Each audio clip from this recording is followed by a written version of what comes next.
Hi, I'm Michelle Santana, and I am a survivor of childhood sexual abuse and trauma. When I was about 3, my mom, who was a single mother to 4 children at the time, was going through a divorce with my father, and my father left. So, in a way of spiting him, she dropped all 4 of us off on a corner of my aunt's house, who was my father's sister, and called the house and said, "You have to pick the kids up," and left us there. I was 3, and my oldest sibling was my sister. She was 6 years older than me, so she was 9. That actually breaks my heart that my sister had that much responsibility at such a young age. We wound up staying with my aunt for a little bit, but my aunt had 4 kids of her own, so it was very overwhelming for her. So she called Child Protective Services. They came and they removed me and my brothers, and my sister stayed because my aunt had a daughter, only one daughter, and wanted to keep my sister there as a playmate for my cousin. Me and my brothers went into a children's shelter. Weirdly enough, I remember having to scrub the tub after every time I took a bath. And I must have been about 4, but the shelter was okay. I didn't experience any abuse that followed from that point forward, but we got bounced around in foster homes, me and my 2 brothers. At one point it was me and one brother, but my brother and my foster father had gotten into a fight, and I still have the memory of him dragging my brother by the ankles as my brother kicked and screamed. They only removed my brother, and they kept me there. And then I wind up seeing my sister. Now my sister comes into the foster home. So it's like, whoa, you're not staying with family anymore. So then it was me and my sister in this foster home. And unfortunately, my sister experienced some type of sexual molestation from the foster father. So we were removed, me and my sister, and then me and my sister were placed in a foster home together, a different foster home. And I stayed in that foster home for the remainder of my time in the system. When me and my sister were in that foster home, the foster home wasn't physically abusive. And this is where I think I started experiencing all different types of abuse. I had not experienced sexual abuse at that point yet, but I remember having a tremendous fear of my foster father. And I had wet the bed every single night. And every single night that I wet the bed, I was punished. And then my mother, from what I understood, went to jail for abandonment. So she did some time in jail for what she did. She fought to get us back. And she did. And I remember when we first started visiting her, we had to meet in a room with the tinted windows. And I didn't know who she was. And I remember kind of crying and saying, "You're not my mom, you're not my mom." So I pretty much had already started losing touch with who she even was because she was gone for so long. She did wind up getting us back. So we were all together at that time, me and all my siblings. But that's when I experienced her alcoholism and, not being around healthy people or safe people. And there were a lot of shady people brought into the house, and she was a barfly. So she would sit until the bar closed and bring somebody home. So it was just very uncomfortable at that age for the first time seeing people naked and, being scared. She never took accountability for anything. She never showed love, compassion, empathy. I never got any of that from her. But I was lucky enough that I received that from my sister because my sister was just such a beautiful person and took over that role of a mother for me.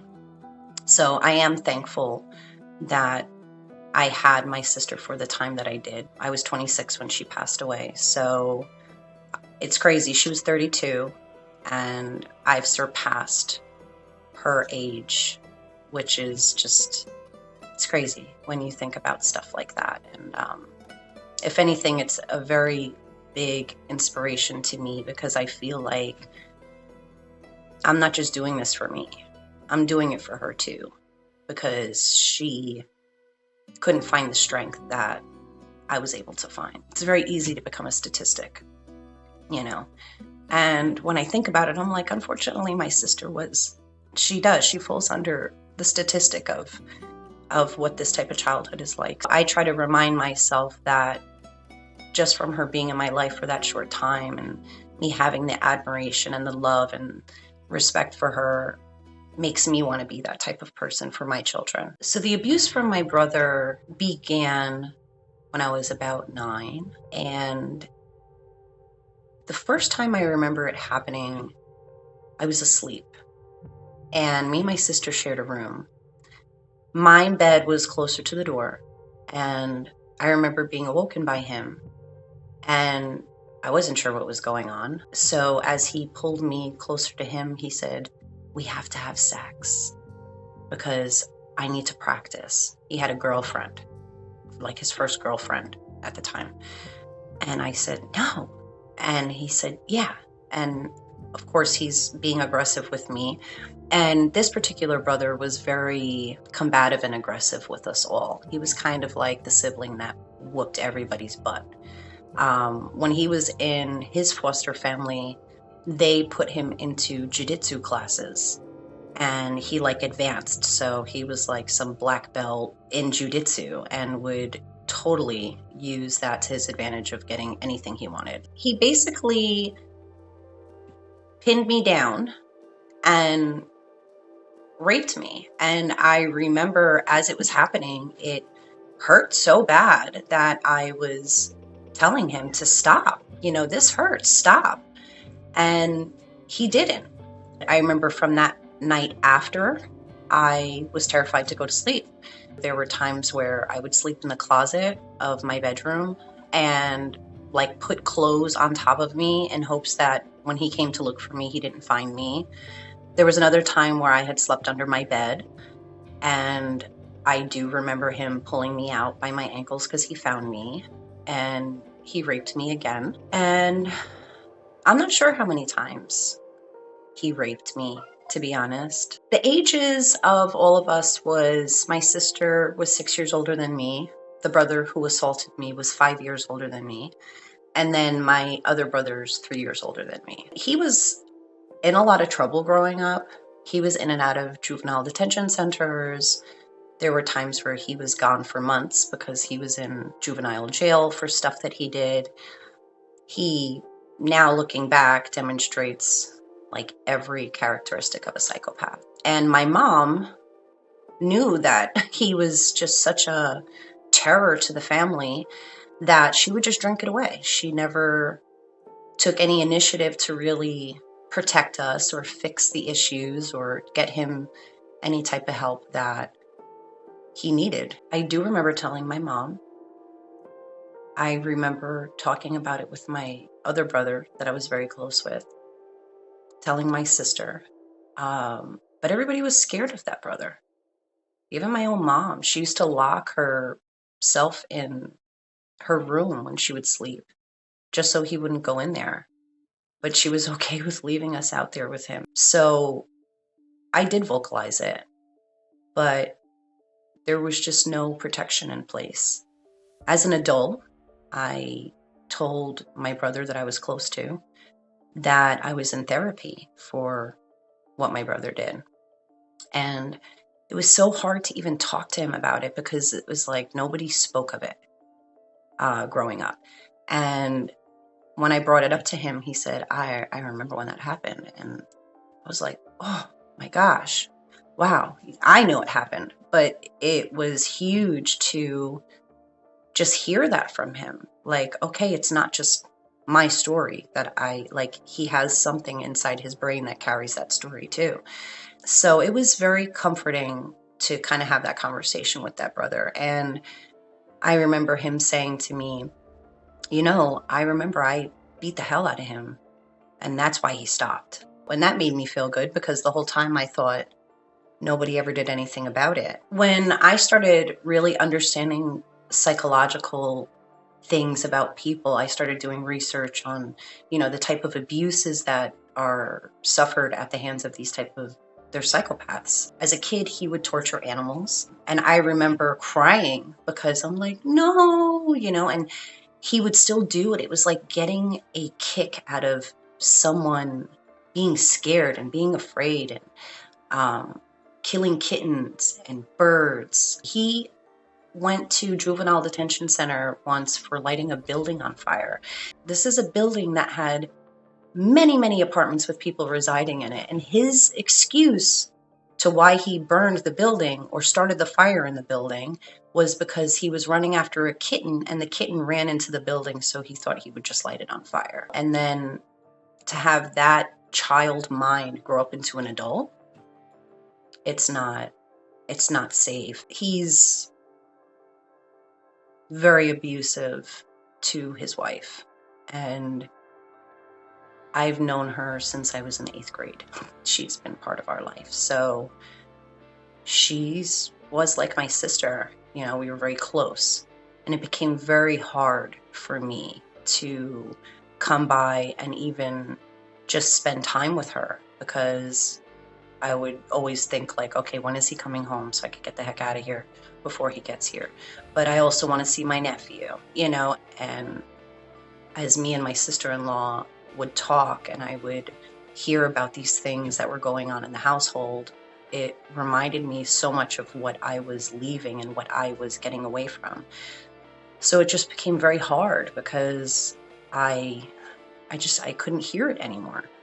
I kind of wanted to just like shake her and be like, leave, but I also understand being in a situation where you have nobody, right? So it's like, if I leave, where do I go? I don't hold judgment to the people who are still in those situations, because she's still in that situation.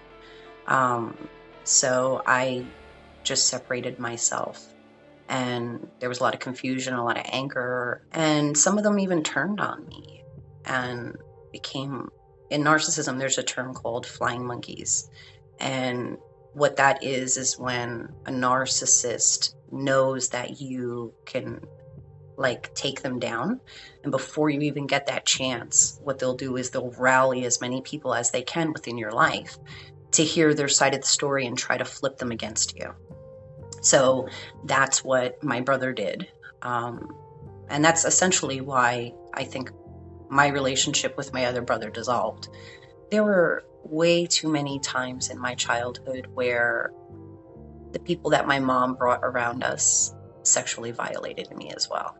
There was one gentleman in particular that was always with my mom. This person was helping her out financially. Since my mom was an alcoholic, these people would come over and, drink alcohol with my mom, and they would be drinking all night. And these things would happen to me while I was sleeping. And I remember there was a friend of hers that sexually molested me for over 2 years. I was in 5th grade, and I remember I had a best friend who I had told this to about this gentleman. And in school, they were giving a talk to the kids about what you should do when someone touches you inappropriately and what that looks like and what that is. And I remember sitting in the class and kind of like bumping her because there were more than one grade. She was like, you should say something, you should say something. And I was like, no. And after that thing finished, I got called to the office. There was a policeman there. They were like, is it true? Your friend told us that someone was touching you inappropriately. And I denied it because I was so afraid that if my mom's friend got in trouble, then my mom wouldn't have the money for the rent. My mom wouldn't have money for the food.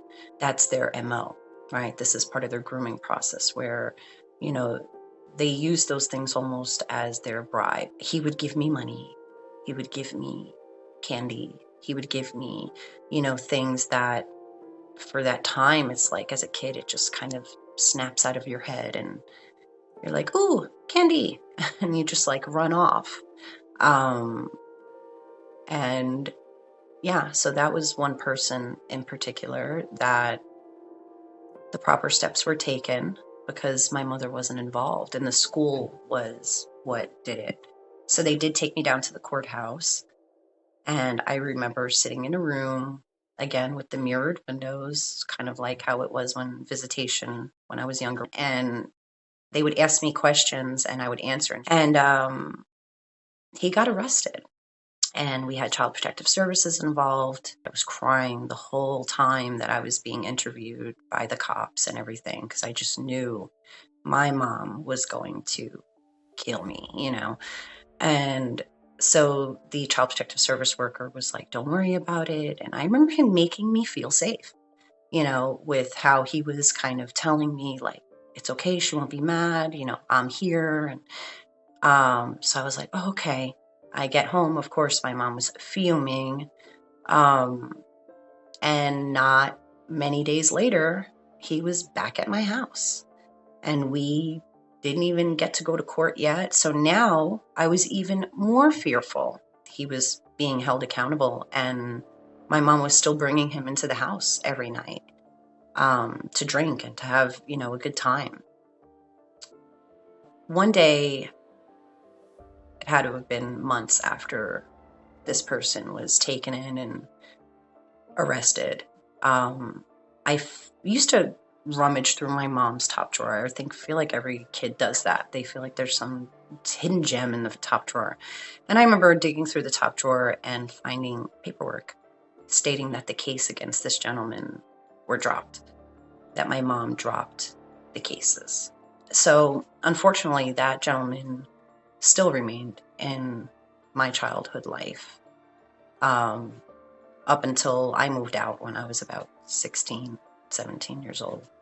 I try to rationalize why my mom has done the things she's done as an adult, as a mother, right? And it really makes me think that it could have been intentional. And, you know, that's just one person. There were a few of these instances. Once she had asked me to babysit for one of her friends, male friend, and I did. And I was 16 at the time. They were going to a concert, and I babysat the kids. I knew the kids. I loved the kids, adored the kids, right? And I woke up in the middle of the night to this guy with his hand between my legs, trying to wake me up. I don't really even know, but I remember the minute I felt it, I froze. And it was like I went right back to that 9-year-old child. And I was just like, oh my God, I can't believe this is happening. So I jumped up and I ran into the bathroom and I locked the door, and I was just crying. And I didn't have a phone. I didn't have anything. And I was just like, gosh, how the heck am I getting out of here? I didn't even really know where we were. It was the first time I had ever been to this gentleman's house, because he always came to our house. So I didn't even know how to get home. I didn't have a car. I didn't have anything. And I was terrified to leave that bathroom. I was just having a major panic attack while I was in there. And he was on the other side of the door, apologizing profusely and saying, you know, I'll take you home if you want. I'm so sorry, Michelle. I can't believe I did that. You know, I should have never did that. I'm drunk. You know, and he's like making all these excuses. Please come out. Please come out. And I remember staying in there long enough to where I didn't really hear anything. And I remember sneaking out and just kind of booking it out of that house. And I had a boyfriend at the time. It was my high school boyfriend. And I called him, and I remember like debating, do I tell him what happened? And it's crazy because I didn't tell him. I just told him that I felt very uncomfortable and I wanted him to come and pick me up. And I didn't tell him what happened because I remember there was a time in my life where I felt like there must be something I'm doing that has these things happening to me. So when I moved out at about 16, I first got an apartment with my good brother. My mom was always in toxic relationships, and they were very abusive, even physically. There were many times where, you know, we had to look for mom and we had to call hospitals and find out what hospital she was at. Then we would kind of take her in. I took her in once. I remember waking up in the middle of the night and I couldn't breathe. It was hard to breathe.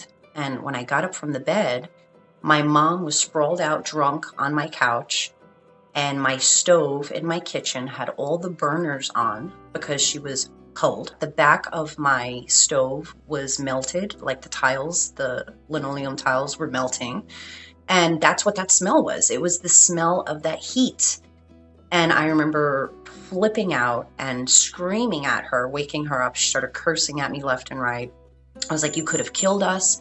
I have to pay for this now. Like, you damaged my apartment. And I woke up the next morning to go to work. And when I came back, there was a note left on my living room table from my mom saying that she didn't want my help anymore and I had no right to talk to her like that. Those type of things happened every now and then with my mom, and she would bounce from child to child and kind of stay. And then it got to the point where once I started having kids, I was like, I'm not an option for that. So the rest of you need to figure that out on where she goes, because like my hand has been burned too many times. So then from there, I lived with my sister for many years because she had a baby. My niece was like my world. She still is. And so I lived with my sister probably until my niece was 6 or 7. And that's when I met the father of my children. We moved in, got married. Well, we moved in, my sister passed away in between me moving in and us getting married. And then we had children pretty quickly because my daughter's 11 and then, 8 and 7. So things progressed pretty quickly once we started having kids. And anybody who has kids knows that it's not easy.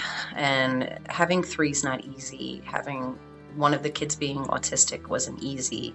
There was just a lot of strain on our marriage. His mom was and still is such a blessing. And, I'm thankful that my kids have that loving grandma because they don't know my mom and they don't know anything about her. I would say for anybody who has experienced any type of incest rape, sexual abuse, sexual molestation, know that it's not your fault, and know that rationalizing or trying to rationalize why this happened to you, it will keep you in the state of fear.